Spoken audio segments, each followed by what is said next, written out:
Gagawa po tayo ng binatil na itlog. I mean, talong na torta. Tortang talong.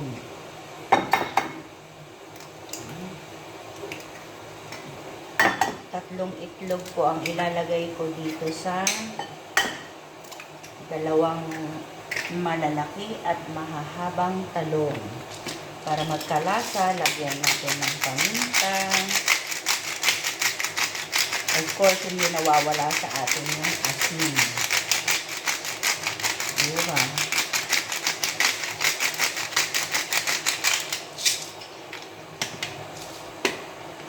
At saka pamintang durog.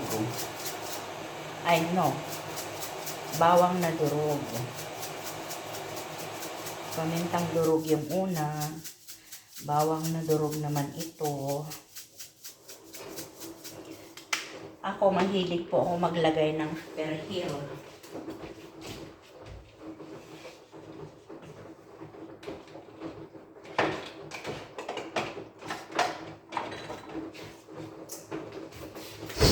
Perhil. Ito, green perhil. Para magkadilaw-dilaw po ang ating. Ito na yung asin. And, naglalagay po ako ng konting, tansyado lang ha, konting light soy sauce. Okay? Para hindi siya magiging masyadong itim. Saka natin siya batilin.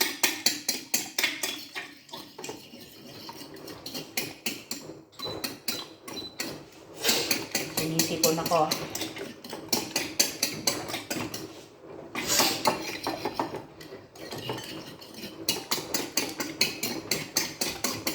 I-marinate ko po siya, itong talong.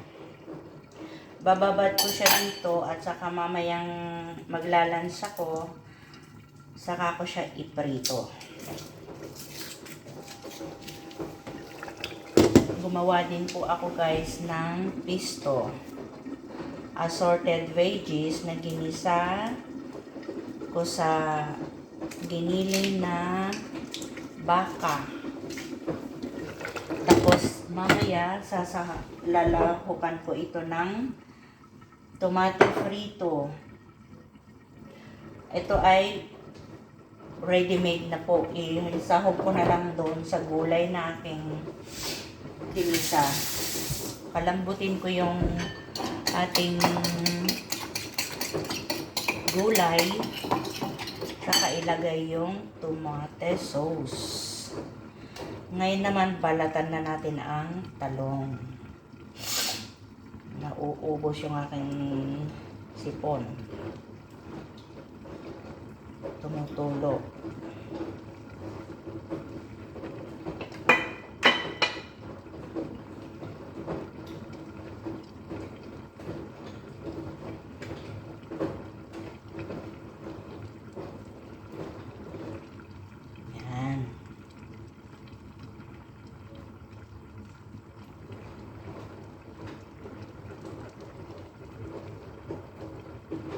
Ito na po.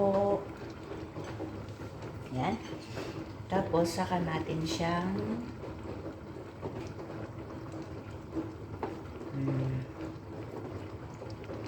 para lumapad. Mamayang iprito natin. Palapad na siya. So, yung maliit na talong kanina, pagka iprito natin siya, kapag sapat sa itlog, lalapad po siya, magiging malaki. Magpapaf up po siya ng pusa. So, eto na po, talong na torta. Salamat for watching. Thank you. Come again and see my page.